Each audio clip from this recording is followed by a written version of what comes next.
I'm 31 years old, and until recently, I thought I was strong enough to carry everything on my own. I live in a small town in Minnesota and work as a speech therapist at a public elementary school. If you've ever worked in education, especially in the colder months, you know what it's like: endless sneezing, runny noses, crying toddlers, and paperwork that never seems to end. I share an office with the school nurse. Every day I sit inches away from sick children and try to teach them how to pronounce their R's, while their classmates cough behind me. After school, I usually stay late to finish lesson plans, then go straight to my weekend job at the bookstore just to cover my family's needs. Sleep? That's optional. Rest? A luxury. So when I collapsed in the hallway outside my classroom, I didn't even see it coming. One moment, I was holding a little boy's hand and guiding him to group therapy. The next, the ceiling was spinning and voices were muffled. I woke up in a hospital bed, hooked up to fluids, with a nurse looking down at me and saying gently, "Sweetheart, if you don't slow down, your body will do it for you." The diagnosis wasn't surprising: burnout, acute stress, dehydration, sleep deprivation. But what broke me wasn't the IV in my arm or the heart monitor beeping next to me. It was my phone. I had texted my family from the ER: my mom, my dad, my younger brother Lucas. I kept it simple. "Hey, just wanted to let you know I'm at the hospital. I fainted at school. I'm okay, just exhausted. Love you guys." No reply. Not for hours. I stared at the screen like it would suddenly light up. I kept thinking, maybe mom's busy, maybe dad's driving, maybe Lucas is asleep. 3 hours later, my phone buzzed. It was Lucas. A single sad face emoji. Then, "Hey, can you still cover my car payment this month?" Not a word about how I was doing. No, "Are you okay?" No, "That sounds scary." Just the car. His car. That was the moment everything changed for me. I felt like someone had opened my chest and let cold air flood in. That sharp, hollow feeling you get when you realize something you didn't want to admit all along. Maybe your family doesn't actually care. Maybe they just rely on you. Maybe they only love what you give, not who you are. I wasn't a daughter. I was a bank account with a beating heart. I stared at the ceiling of that hospital room and thought, if this is what love looks like, I don't want it anymore. The nurse came back and asked me to rate my pain. I told her, physically, maybe a 3. Emotionally, somewhere around burn it all down. She smiled softly and walked away. That night, I couldn't sleep. The IV beeped, my hands trembled slightly, and my thoughts wouldn't stop spinning. I kept asking myself, how did I get here? I started mentally replaying everything I had said yes to over the past year. The beach trip I canceled with my best friends because mom said the mortgage was due, and they were a little short. The new tires for my car I never bought because Lucas needed help with rent after blowing his last paycheck on video games and takeout. The second job I picked up during the holidays just to help with utility bills back home. I thought I was being helpful, supportive, a good daughter. But lying there, I started realizing something I had never dared say out loud. I was the only one carrying any of it. Not because they couldn't, but because they didn't want to. Lucas is 24. Physically healthy. Emotionally stable enough to scream at his PlayStation, but never stable enough to hold a job. He dropped out of college his sophomore year, said it wasn't his path. My parents just nodded and said, "Take your time, son. You'll find yourself."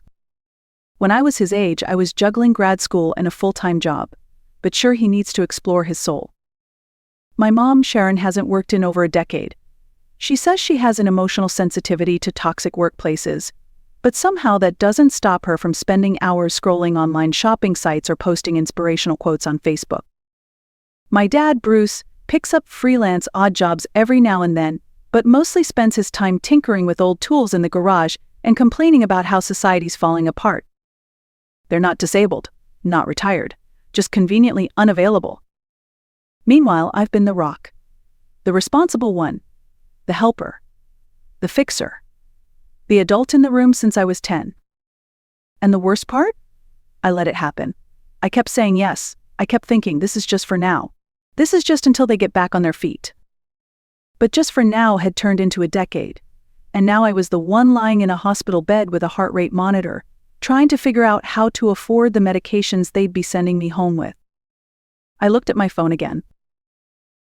No missed calls. Just one more text from Mom. Can you send $50? There's a sale on that sweater I liked. I didn't cry. I laughed. Out loud. One of those dry, cracked, too tired laughs that start in your chest and don't quite make it out as sound. They knew I was in the hospital, and the only thing they could think to ask about was a sweater. That's when I stopped pretending. They didn't love me. They depended on me. The truth is, this didn't start with bills or car payments. It started when I was 10. That night in the hospital, I closed my eyes and the memory came rushing back like it had been waiting for me to finally notice it. Lucas was crying in the middle of the night. Mom came into my room and whispered, "Aaron, honey, be a sweetheart and rock him for a bit. Mommy has a migraine, but you're the grown-up one. You've got this." I remember feeling oddly proud, grown up, responsible, important. That phrase, "you're the grown-up one," it stuck to me like a second skin. By the time I was 11, I was putting Lucas to bed every night while my parents went for a quick dinner, which often turned into them stumbling home close to midnight. Lucas would scream for Mom, but I'd hold him, shushing him in my pajamas, my eyes stinging with sleep, wondering why no one ever asked how I was doing. By 13, I was the one picking him up from daycare, making mac and cheese, reading to him every night because it's good for his development. My parents said it was helping, but helping is something you can say no to. I never had that choice. If I said, "I have homework, I got your homework can wait, Lucas needs you." They always said he only has us, but somehow us always meant me too. And I never had a moment to be just a kid. One memory stands out more than most. I was 14 and had been invited to my best friend Hannah's birthday party, bowling and pizza and an arcade. I was thrilled. I even had a new shirt picked out. My parents said yes. But that morning Mom looked at Lucas and sighed, "Look at him. He's running a fever. You wouldn't leave me alone with a sick child, would you?" I stayed home. That night I sat on my bed, scrolling through the pictures from the party as Lucas whined at me because the soup was too hot. He wasn't being mean, he was just a kid. But so was I. No one seemed to remember that part. Later, when Lucas was 17 and dropped out of college, I was the one who paid off the rest of his dorm bill so it wouldn't go to collections. I told myself this is the last time. Then a month later, Mom texted, "He wants to take a design course. It's only $300. Could you?" And I said yes, again. Because for so long, I thought if I just kept holding everything together, kept sacrificing, kept showing up, maybe, just maybe, they'd finally say it. "We're proud of you." They never did. What I got instead was, "You're so strong. You've always been the responsible one. Things come easy for you. Lucas has it harder." Sometimes I tried to express how tired I was, how it was becoming too much. But it always turned into the same conversation. "So what, you're just going to abandon your family now? You're being dramatic. We raised you, and now you can't even help." So I stayed silent. I worked harder. I swallowed every resentment. Until my body gave out. Until the silence in that hospital room became louder than their excuses. That's when I knew I hadn't just been helping. I'd been conditioned. And it was time to break the pattern. 3 days in the hospital gave me something I hadn't had in years. Space. No lesson plans, no screaming toddlers, no chaotic family group chats, just silence. And in that silence, I started to think clearly for the first time in a very long time. On the 4th day, the nurse handed me my discharge papers with a soft smile and said, "Doctor's orders, no work for at least a week. Try to rest." I nodded, even though I'd already seen an email from my weekend job asking why I missed my last shift. I didn't even know how I'd pay for the prescriptions they were sending me home with, but I was too tired to care. When I got back to my apartment, I didn't turn on the TV or clean or even unpack my bag. I just sat by the window and listened to the humming of my old refrigerator. For once, that low buzzing sound didn't annoy me. It felt like a quiet heartbeat, a reminder that this space, however small and imperfect, was mine. And unlike everything else in my life, it didn't want anything from me. Then the messages started flooding in. 11 new texts from my family. Not a single one asked how I was feeling. From Dad, "Don't forget the mortgage." due Friday. From Mom, there's a cute sweater on sale. Can you send $50? From Lucas, a Venmo request with the caption, "Bless you, sis." And another, "Mom says you're not answering. You good? Just send it if you're busy." Memes, stickers, emojis. As if I were still in the hospital bed, still hooked up to fluids, and they still saw me as nothing more than a mobile ATM. I didn't respond. I didn't argue. I didn't explain. I opened the Notes app on my phone and wrote one sentence. They don't love me. They depend on me. Then I closed it and cried. Not from anger, from grief. That deep, aching grief that hits you when you realize something you hoped for your entire life, a family that truly loves you, might never have existed at all. After I cried, I did something I hadn't done before. I pulled out an old notebook and started listing everything I had paid for in the past 3 years. The mortgage, the electric bill, Lucas's car insurance, his online classes, their groceries, their holidays, their emergencies. Every single transfer, every single sacrifice. By the time I finished, my hands were trembling. I looked at the bottom of the page. I had spent enough to buy a decent used car, enough for a down payment on a condo, enough for a trip across the country or a semester back in school. Instead, I had chipped away at my own life to hold together people who never once asked how I was holding up. That's when the switch flipped inside me. I wasn't heartbroken. I wasn't angry. I was just done. I grabbed my phone. 23 unread messages. The tone had shifted. Now they were pretending to be concerned. "Mom, sweetheart, I'm worried. Please text me." Then, "Also, don't forget the electricity bill. We'll get a fee." Then Lucas again, "If you died, could you still cover my car payment?" I stared at that last one and laughed. Really laughed. The kind of laugh that feels like you're finally waking up. Then I texted my dad. "I can't help this month. I've got my own expenses." 30 seconds later, scene. Then silence. And then the flood. The flood came in the form of messages, long ones, short ones, guilt-laced ones. "What do you mean, Shinisha? Mean you can't? It's just one transfer. You know how hard things are for us. We were counting on you. Wow, selfish much. After everything we've done for you?" I read each one like someone flipping through old photos of a life that no longer felt like mine. I didn't cry. Not anymore. Something had hardened inside me like soft clay that had finally dried into stone. Not bitter, just finished. I turned off my phone. No dramatic announcement, no confrontation, just off. And then I walked outside. No plan, no destination, just the cold air on my face, sharp and honest. It was December, and the wind cut through my coat, but I welcomed it. It reminded me I was alive and free.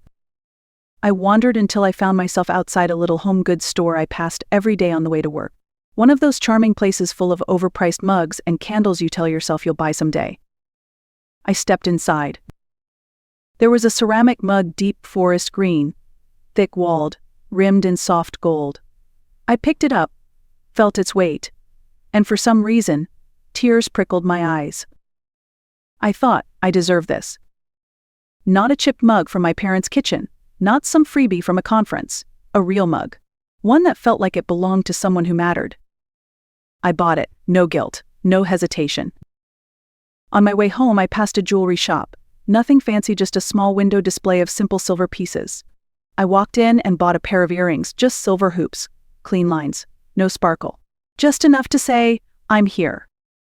I wore them out of the store. And for the first time in years, I felt pretty, not for anyone else. Not for a date or an event or a family dinner. Just for me. It wasn't revenge. It wasn't rebellion. It was return. A return to myself. I got back to my apartment, turned the key, stepped inside. The fridge still hummed. The couch was still small. The heater still made that annoying click before it kicked on. But everything felt different. Because for once, I wasn't thinking about what someone else needed. I wasn't making a list of bills or groceries or favors. I wasn't bracing for another request, another "can you just?" I sat down with my new mug, made tea, and stared at my silent phone. It didn't ring. For a full hour, I let the silence sit beside me like an old friend, no one demanding, no one expecting, just peace. Eventually, I turned it back on, curious, not anxious. 22 missed calls. 8 voicemails. More text than I could count. From Dad, "You have no idea what this is doing to us." From Mom, "I thought you were better than this." I was wrong. From Lucas, just one message, "Seriously, you're really cutting us off?" I didn't respond. Instead, I pulled out the notebook again. Flipped to the page with all the payments: mortgage, utilities, car, insurance, groceries, tuition, gifts. I grabbed a pen and wrote a single line at the bottom in bold, capital letters. "Starting this month, 0. Then I drew a thick, final period. And I exhaled. 2 days passed after that. For the first time in years, no one asked me for anything. And it was the quietest kind of freedom I've ever known. The thing about silence is it teaches you what noise was hiding. For years I mistook their messages, their needs, their chaos as connection. I thought if they kept coming to me, it meant they cared, that I mattered. But what I learned is, being needed is not the same as being loved. When I stopped responding, their panic wasn't about me, it was about what I gave. The money. The support. The constant yes. Without that, they didn't know what to do. That's not family. Family doesn't treat your exhaustion like an inconvenience. Family doesn't ask for a car payment before asking if you're breathing. Family doesn't guilt you into silence and call it loyalty. I spent too many years hoping they'd see me really see me, hoping they'd notice the toll it took, hoping that one day the help I gave would earn their love. But that day never came. So I stopped waiting.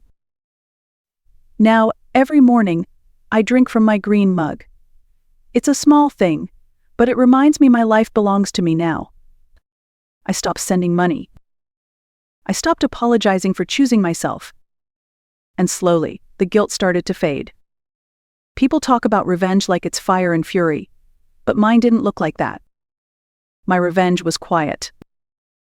It was choosing rest over running, peace over performance, boundaries over burnout, love over obligation, but love for myself, not for those who only saw me as useful. If you're listening to this, and some part of you is aching, because you know what it feels like to be the reliable one, the fix-it-all, the ATM in disguise, then maybe this is your sign. You are not selfish for saying no. You are not dramatic for being tired. You are not ungrateful for wanting more than survival. You are allowed to stop pouring into people who never fill you back. You are allowed to choose peace. You are allowed to walk away. Because you matter not for what you give, but for who you are. And if no one's ever said it before, let me be the first. I'm proud of you. Thank you for listening to my story. If it resonated with you, share it with someone who might need to hear it too. Leave a comment. Let others know they're not alone. And don't forget to like and subscribe, because this channel isn't just about stories. It's about reclaiming ourselves, one truth at a time. You deserve rest. You deserve joy.